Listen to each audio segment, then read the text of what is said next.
The new Hitman makes its debut as the first episode of a complete story. It's where you train as Agent 47 during his induction into the International Contract Agency to familiarize yourself with the flow of missions. It's also where you infiltrate a well-attended fashion show 20 years later to assassinate targets surrounded by layers of security.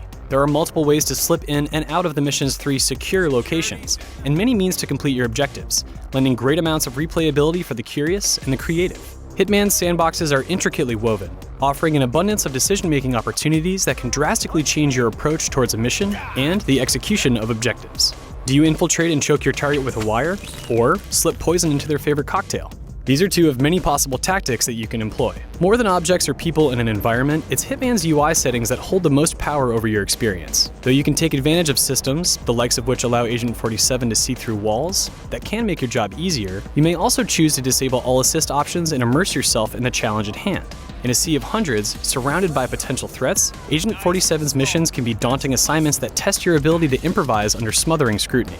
Once you complete your first run through Hitman's 3 missions, your job isn't quite finished. Escalation missions appear, introducing new objectives with constraints that dictate new targets, what equipment you have to use, and even what type of disguise you have to wear during a kill. You can also create your own contracts with full control over the aforementioned conditions and objectives. You simply need to enter a location, mark targets, take them out, and successfully escape. There's no denying that repeatedly revisiting the same locations wears on your enthusiasm, but escalation missions and contracts stave this feeling off for a while. Because Hitman is episodic at the moment, you don't have the chance to move through a campaign and distance yourself from a mission, and that can't be helped. Of course, there's a lot to do if you're looking for new opportunities, but after your first run through a mission, the feeling of immersion fades as you transition into full-on puzzle-solving mode. As you poke and prod at Hitman, looking for new ways to complete missions and take advantage of your options, you also start to notice gaps in logic that allow you to circumvent AI. Reaching from behind an enemy to grab something on a table in front of them won't necessarily get their attention. As long as you're close enough to trigger a button prompt without passing through their field of view, you're in the clear. You can also act like a total oddball, bumping into important people or crouching suspiciously near them without triggering any concern. Hitman presents itself as a stealth game that can be as hardcore as you want it to be, but its AI fails to connect all the dots on a semi-regular basis. Should I be able to exit a mission after gunning down people in a packed party? You wouldn't think so, but somehow the guards manning the exit don't always get the memo when there's a madman on the loose. You can choose to ignore these moments, or use them to your advantage, but you can't dismiss how they detract from Hitman's proposed tension. Then again, Hitman is sometimes designed to make you laugh. We really have to do this, all things considered. We're putting a pasty-faced egghead inside a Mach 3 fighter jet. Yeah, I kinda think we do.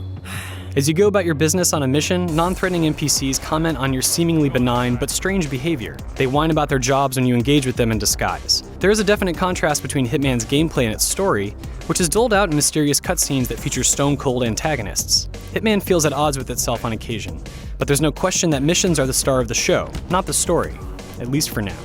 Hitman's opening act isn't groundbreaking, with a host of tiny problems lending it a dated feel. However, it's a veritable playground that will delight you with its open-ended design, comical NPCs, and contract creation tools. These qualities and the flexibility to be as hardcore or laid back as you want to be are much appreciated, even if they don't disguise Hitman's lesser qualities. Huh. Wow. Never knew this stuff was so complicated. What's this one for? Yeah, that's a fireworks remote. I wouldn't touch it if I were you. Look, Novikov's expecting a heads up before we trigger the display, so we can watch.